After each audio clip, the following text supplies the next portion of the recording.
दिल्ली दंगा साजिश केस को लेकर सोमवार यानी कि 3 नवंबर को सुप्रीम कोर्ट में सुनवाई हुई। उमर खालिद, शर्जिल इमाम, गुलफिशा फातिमा और शिफाउर रहमान, मीरान हैदर और अन्य आरोपी की जमानत याचिका पर सुनवाई के दौरान सुप्रीम कोर्ट के अंदर काफी बहसबाजी हुई। बचाव पक्ष की तरफ से कपिल सिब्बल, सलमान खुर्शीद, सिद्धार्थ अग्रवाल और अन्य वरिष्ठ वकीलों ने कहा कि केस राजनीतिक बदले की भावना से चलाया जा रहा है और आरोपियों को बेवजह जेल में रखा गया। हर वकील ने अपने अपने क्लाइंट के पक्ष में अलग अलग दलीलें दी, जिसका सार ये था कि किसी ने ना तो हिंसा की अपील की थी, ना किसी बैठक के अंदर साजिश रची, ना कोई ठोस सबूत है। वरिष्ठ वकील कपिल सिब्बल ने उमर खालिद की ओर से दलील दी कि उनके खिलाफ कोई सीधा सबूत नहीं है।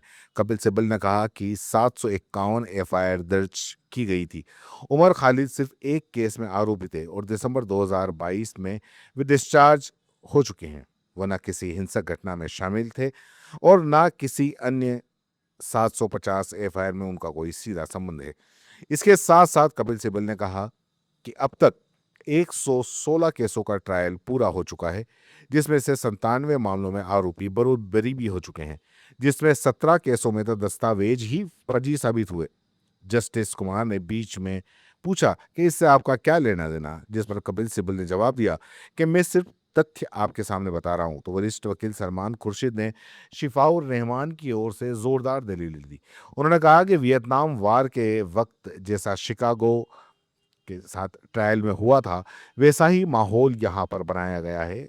अगर कोई कानून से असहमत है और शांतिपूर्ण तरीके से विरोध करता है तो उसे अपराधी नहीं कहा जा सकता।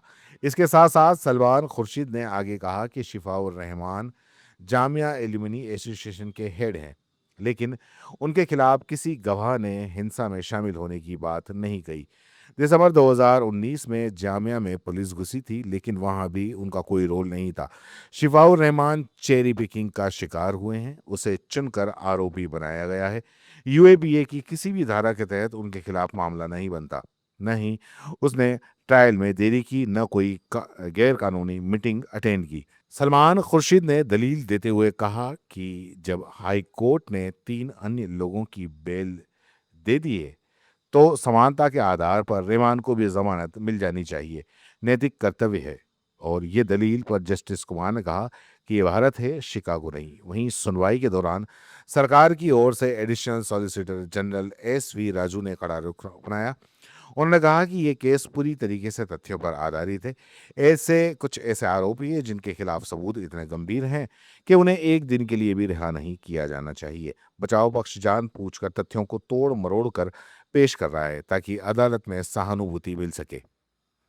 यह सिर्फ शांति प्रदर्शन नहीं था, बल्कि एक सोची समझी साजिश थी जिसमें हिंसा को व्यवस्थित रूप से फैलाया गया। सभी पक्षों की दलीलें सुनने के बाद सुप्रीम कोर्ट ने कहा कि मामला 6 नवंबर को दोपहर 2 बजे फिर सुना जाएगा। अदालत ने संकेत दिए हैं कि केस की जटिलता को देखते हुए सुनवाई लंबी हो सकती है। फिलहाल अब देखना यह होगा कि इस सुनवाई में क्या कुछ होता है। इन लोगों को राहत मिलती है या फिर ऐसे ही ये जेल के अंदर बंद रहते हैं।